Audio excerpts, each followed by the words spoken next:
He wasn't born into stardom. He built it. Frame by frame, photo by photo. Edison Fan grew up between two identities, two languages, two continents. Born in China and raised in New Zealand, he lived at the crossroads of tradition and transformation. Most kids struggle to fit in. Edison struggled to belong at all. The cultures around him tugged in different directions. But instead of choosing one side, Edison carved out something new, something unapologetically him. A soft-spoken rebel with a chiseled jawline and eyes that seemed to hold 1,000 unspoken truths. Edison became the face of a new generation, one that didn't want to conform but to create. His queerness for years was the quiet center of his world, visible in his art but hidden in his life. That changed in 2019, when Edison came out publicly as gay. One post, one truth, no theatrics, just a clear, powerful message. I am who I am. Romance for Edison has always unfolded in whispers. In 2020, rumors swirled about his bond with an Australian photographer, a man whose lens seemed to capture Edison in moments of rare softness. They were never public, but they didn't need to be. Later, he was quietly linked to a Thai stylist, someone he once described as the first man who saw all of me and stayed for a while. These weren't fairy tales. They were real, raw, human. But neither relationship lasted. They left behind something deeper than heartbreak. They gave Edison a language for queer love that shows up in every campaign, every curated photo, every glance that lingers longer than it should. And then came Rob.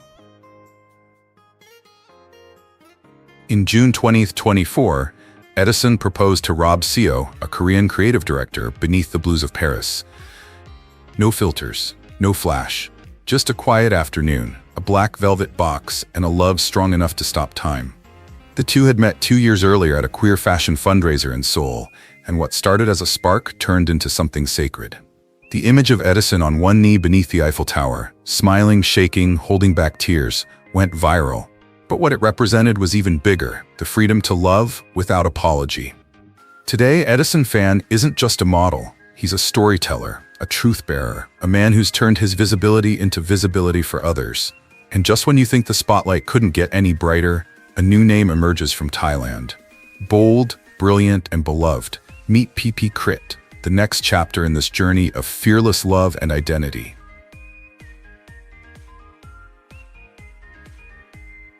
He didn't just pose for the camera, he defied it. And with each toss of his long, flowing hair, soft, flowing, and impossibly perfect, he painted himself into the frame like a character from a dream. Xing Ye, known in China as Xing Ye, is one of China's most compelling gay figures in the digital age, not because he screams the loudest, but because he stands the strongest in the silence before stepping into his truth. Born in a conservative part of China, Xing Ye grew up in a world where being different was not only frowned upon, but dangerous. From a young age, he was drawn to the worlds of fashion and performance. But every look in the mirror was a quiet rebellion. Every dance move, every pose, every hair flip, a whisper that one day he would no longer hide who he was. The turning point came in 2020, when Xing Ye dramatically changed his look. Shaved sides, a sharp undercut, bold eyebrows, and a genderless fashion style. The new haircut was more than a change, it was a statement. And with it, his social media exploded. On TikTok and Instagram, he became a visual icon, not just for his striking looks, but for a quiet confidence that seemed to scream, "I'm here. I am me. I'm not going anywhere." Then came 2021, the year that redefined everything. In a heartfelt post that made waves in China's queer community, Xing Ye officially came out as gay. No gimmicks, just a raw, beautifully written message about self-love, reflection, and courage. Not just about coming out, about overcoming. Since then, Xing Ye has walked for underground fashion groups, spearheaded genderless beauty campaigns, and spoken up, subtly but powerfully, for the next generation of queer Asian youth. He rarely gives interviews, but when he does, his words are soft, purposeful, unforgettable. And in every frame, every reel, and every silent glance, there's a quiet revolution taking place. Xing Ye doesn't need a stage to shine. He is the stage. And as he continues to blur boundaries and shatter norms, there's another man who's fearless too. A model, a visionary, and a voice for a bolder, more queer Asia. Enter the world of Edison Fan, where beauty meets fire and identity becomes art.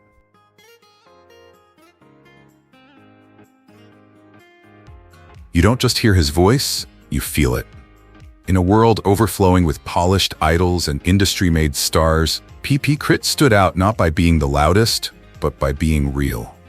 Born in Bangkok, Krit Amnuaydechkorn wasn't chasing fame. He was chasing connection. From his early days, there was a softness about him that didn't shrink under pressure.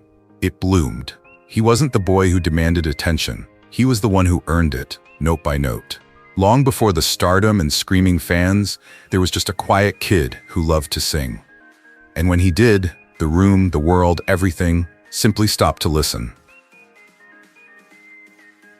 His rise wasn't born in a stadium, it began on a screen.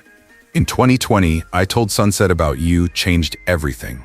Krit didn't just portray queerness, he lived it on screen with an intimacy and truth that shattered cliches. His performance wasn't a performance at all. It was a love letter, raw, painful, breathtaking. And unlike many who leave queerness behind once the camera's cut, Krit carried it into his life, his music, and his wardrobe.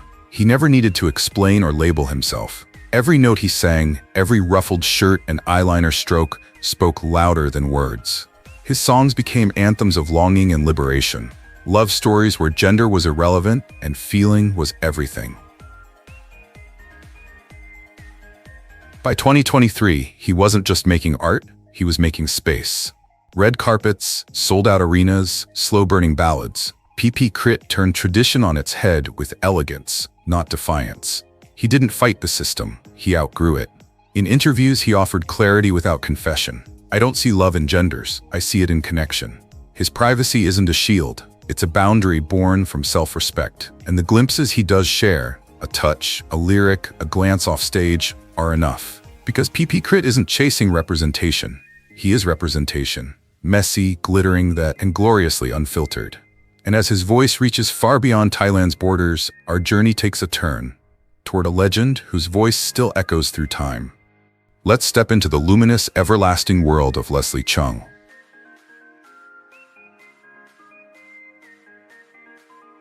Before there was visibility, before there were labels, there was Leslie Cheung. He wasn't just ahead of his time. He transcended it. In the conservative climate of 1980s and 90s Hong Kong, Leslie didn't just dare to be different. He dared to be honest. A singer, an actor, a style icon, and above all, a soul too deep to be confined by any box. While others hid behind masks, Leslie walked toward the spotlight in heels, lipstick, and a velvet suit, daring the world to look and daring himself to feel. Born in 1956, Leslie rose to fame during a golden age of cantopop. His voice, smooth as silk. His face, cinematic perfection. But what truly set him apart wasn't his fame, it was his vulnerability. In roles like Farewell My Concubine and Happy Together, he portrayed queer love not as a punchline, but as poetry. He gave queerness dignity, pain, power. And when he came out in 1997, not with fanfare but with quiet conviction, it was a cultural earthquake. He didn't shout, "I'm gay." He simply said he loved a man Daffy Tong and had loved him for years. And that was enough. Behind the stage lights, however, lived a man in conflict. Leslie was adored publicly, but often isolated privately. His openness brought admiration, but also invasive scrutiny. The pressure of fame, coupled with long-standing battles with depression, slowly chipped away at him. And yet, even in the depths of that struggle, he continued to give, pouring his pain into ballads that became anthems for the misunderstood. Songs like Chase and Monica didn't just top charts, they healed hearts. In 2003, Leslie took his own life. The world stopped, Asia wept, and something larger than grief settled in, a collective recognition of everything he gave and everything he bore. But Leslie's legacy didn't end with tragedy. It began there, in the murals painted across Hong Kong, the candlelight vigils held every year, and the millions who still sing his songs under their breath. To this day, he remains one of the few queer Asian icons whose truth was both lived and celebrated, not after death, but during life. He wasn't trying to be a symbol, he was just trying to be free. And in doing so, he became both. Now, from a man who lived in the spotlight of the past, we move to one who shattered it wide open in the present. Fearless, flamboyant, and fiercely funny, meet Hong Sok-chan, South Korea's first openly gay celebrity and the man who turned scandal into legacy.